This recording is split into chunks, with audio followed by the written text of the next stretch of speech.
नमस्कार, आपके साथ मैं हूं साक्षी जोशी। वैसे तो कोरोना के इस कहर के बीच दुनिया का हर एक शख्स थोड़ा डरा हुआ है, लेकिन कभी कभी जिंदगी में डर भी जरूरी होता है। डर की वजह से हम काफी कुछ सीखते हैं। क्रिकेट में भी डर का खेल पुराना है। रोहित शर्मा जब पहली बार ऑस्ट्रेलिया खेलने गए थे, उस दौरान रोहित इतने डरे हुए थे कि उनकी नींद उड़ गई थी। सपने में रोहित का सामना ब्रेट ली से होता था, लेकिन अब ये राज भी सामने आया है कि रोहित के साथ साथ ब्रेट ली भी उतने ही हिटमैन से खौफ खाते थे। आखिर कैसे डर वाला ये खेल क्रिकेट में जरूरी है, देखिए रिपोर्ट। डर का ये कैसा खेल, कोरोना के बीच निकला क्रिकेट में डर वाला खेल। मैं भी डरता हूं, वो भी डरता है। आप सोच रहे होंगे कि क्रिकेट में ये डर कहां से आया, लेकिन 100% सच है। हिटमैन यानी कि टीम इंडिया का सबसे खतरनाक बल्लेबाज रोहित शर्मा, जिनके मुंह से आपने शायद ही कभी ये सुना होगा कि वो किसी गेंदबाज से डरते हैं, लेकिन ये सच है कि हिटमैन को भी एक गेंदबाज से डर लगता है। और वो गेंदबाज थे ऑस्ट्रेलिया के ब्रेट ली, जिन्हें रफ्तार का सबसे बड़ा सौदागर माना जाता था। शोएब अख्तर के बाद ब्रेट ली के नाम सबसे तेज गेंद फेंकने का वर्ल्ड रिकॉर्ड है। अख्तर ने जहां 161.3 किलोमीटर प्रति घंटे की रफ्तार से बॉल फेंकी थी, वहीं ली के नाम 161.1 किलोमीटर प्रति घंटे की गति से गेंदबाजी करने का रिकॉर्ड है। यानी ली दुनिया के दूसरे सबसे तेज गेंदबाज थे। रोहित और ब्रेट ली का वनडे में कुल 7 बार सामना हुआ, जिनमें से 2 बार ली ने रोहित का शिकार किया। वहीं 3 T20 मैच में भी रोहित और ली ने एक दूसरे को खेला है। टेस्ट में रोहित को ली का सामना करने का मौका नहीं मिला।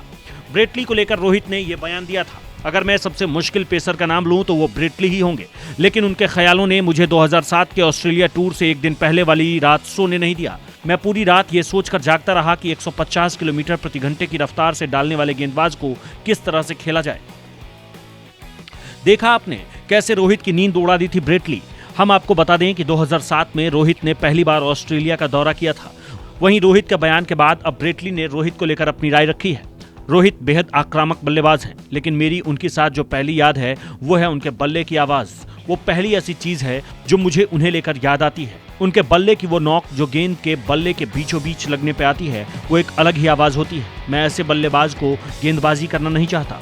वो बिल्कुल इस तरह की क्लास के ही बल्लेबाज हैं।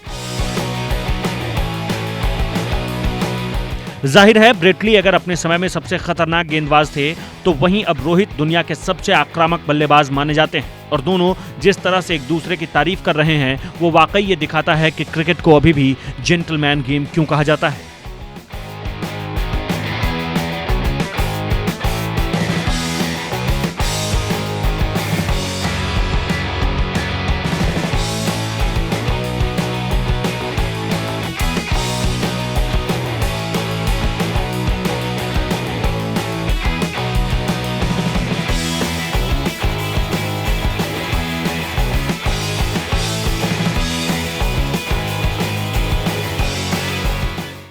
कोरोना के बाद काफी कुछ बदलने वाला है। हमारा रहन सहन का तरीका, एक दूसरे से मिलना जुलना, बाहर घूमना फिरना, हर चीज बदल जाएगी। यहाँ तक कि ऑफिस में काम करने का तरीका भी पहले की तरह नहीं होगा। लोग अब घर से ज्यादा काम करते नजर आएंगे। जाहिर है क्रिकेट भी इससे अछूता नहीं रहने वाला है। गेंद को चमकाने के लिए क्या किया जाए, क्या लार का उपयोग किया जाए या नहीं, ये एक बड़ा सवाल है। ऐसे में गेंद बनाने वाली कंपनी ने बॉल पर बीच का रास्ता निकाला है। क्या है ये रास्ता, देखिए। कोरोना के बाद कितना बदलने वाला है क्रिकेट। क्या पुराने नियम मैदान पर दिखाई नहीं देंगे? क्या अब क्रिकेट के लिए बनाने होंगे नए नियम? क्या बढ़ने वाला है आईसीसी का काम? कोरोना के कहर के बीच सबसे ज्यादा चर्चा इस बात पर हो रही है कि क्या पहले की तरह गेंदबाज गेंद को चमकाने के लिए लार या फिर पसीने का प्रयोग कर पाएंगे। क्या इससे गेंदबाजों के साथ साथ साथी खिलाड़ियों को नुकसान हो सकता है? क्या इससे कोरोना फैलने का खतरा बढ़ जाएगा? कई क्रिकेटर्स ये कह चुके हैं कि गेंद को चमकाने के लिए लार के उपयोग पर रोक नहीं लगनी चाहिए। वहीं कुछ लोग ये मांग कर चुके हैं कि गेंद को चमकाने के लिए कुछ तरल पदार्थ की इजाजत दी जाए, लेकिन इसका भी विरोध हो रहा है। इन सभी बातों के बीच गेंद बनाने वाली कंपनी कुकाबुरा की तरफ से एक नया बयान सामने आया है। ऑस्ट्रेलिया में कुकाबुरा का रिसर्च सेंटर गेंद को चमकाने के पारंपरिक तरीके के विकल्प को तैयार करने पर काम कर रहा है। हमने क्रिकेट गेंद को चमकाने के लिए खास तरह का वैक्स फॉर्मूला तैयार किया है। खिलाड़ी या अंपायर गेंद को चमकाने के लिए इस स्पंज नुमा वस्तु को उस पर लगाएंगे, जिसके बाद गेंदबाज अपनी गेंद को पोशाक पर रगड़कर पारंपरिक तरीके से उसे चमका सकता है। अगर देखें तो ये तरीका कारगर साबित हो सकता है। अब हर किसी की नजर बस क्रिकेट शुरू होने पर है। अगर जल्द क्रिकेट की मैदान पर वापसी होती है तो फिर आपको क्रिकेट नए अंदाज में दिखाई देगा, जहां क्रिकेट का पुराना रोमांच तो दिखाई देगा, लेकिन नए रंग में। Sports bureau, news 24।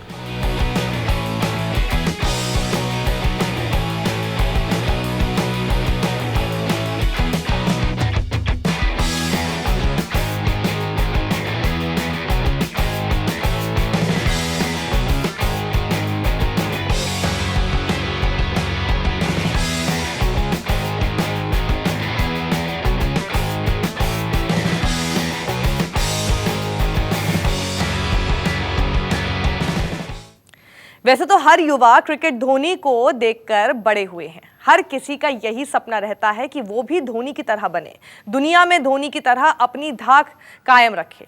लेकिन ये हर किसी के लिए संभव भी नहीं होता है। अब धोनी का एक नया चेला सामने आया है। जी हां, संजू सैमसन, जिन्होंने ये खुलासा किया है कि धोनी से उनकी पहली मुलाकात सपने में हुई थी, जहां वो धोनी के साथ खेल रहे थे। आखिर कैसे लॉकडाउन में धोनी के नए चेले ने अपने दिल की बात रखी है हर किसी के सामने, देखिए रिपोर्ट।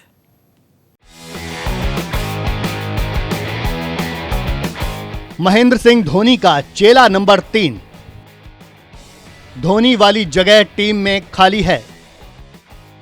धोनी के 2 चेलों के बीच पहले से चल रही थी रेस।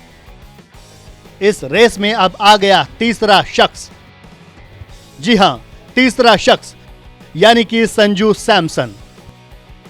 ऋषभ पंत को धोनी का उत्तराधिकारी माना जा रहा था, लेकिन पिछले न्यूजीलैंड दौरे पर पहले टी20 और फिर वनडे सीरीज में पंत की जगह विकेट के पीछे नजर आए केएल राहुल।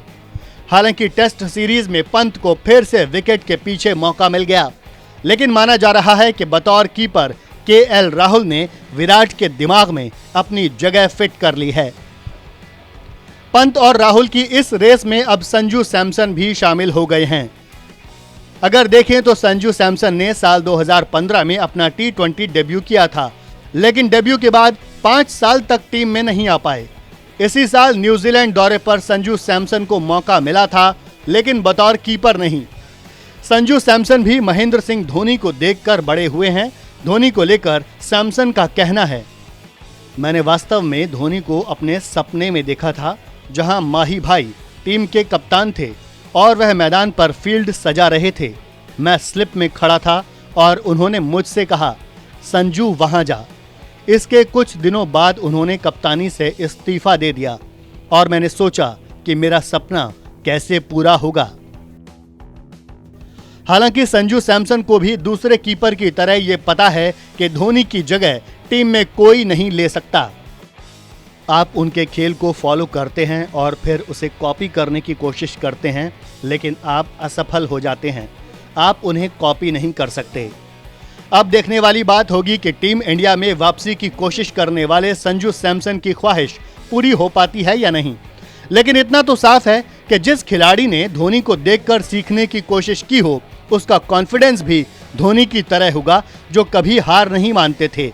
उम्मीद है कि संजू सैमसन भी अपनी छाप छोड़ने में कामयाब होंगे और टीम में जगह बनाने की कोशिश करेंगे। Sports bureau, news 24।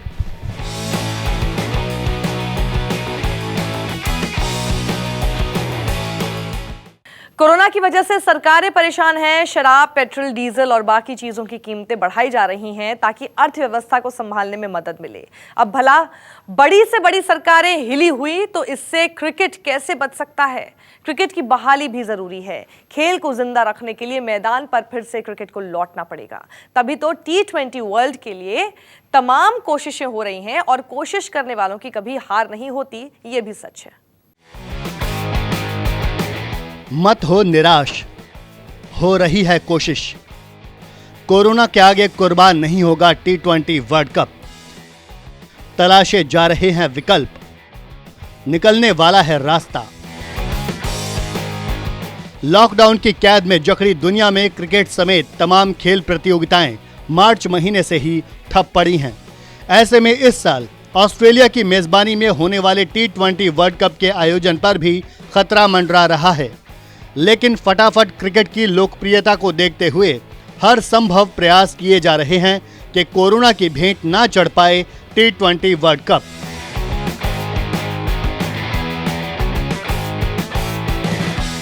इस बार ऑस्ट्रेलिया के पास T20 वर्ल्ड कप की मेजबानी है।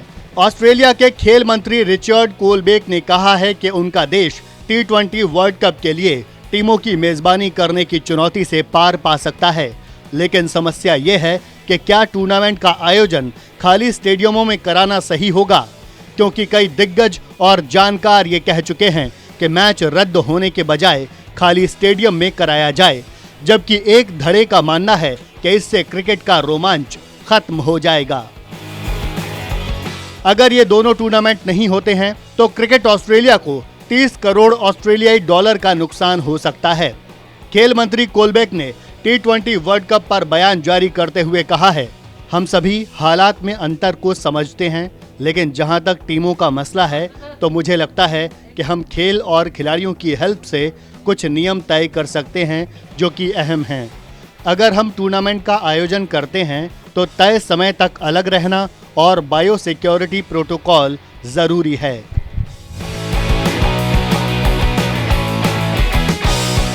T20 वर्ल्ड कप लगातार 2 साल होने हैं।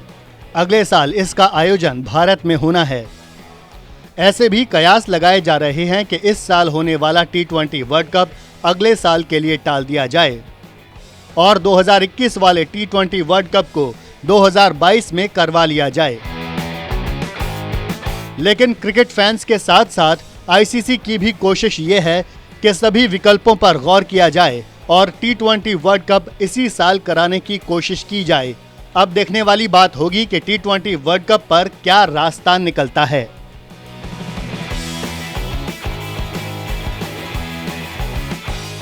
Sports bureau, news 24।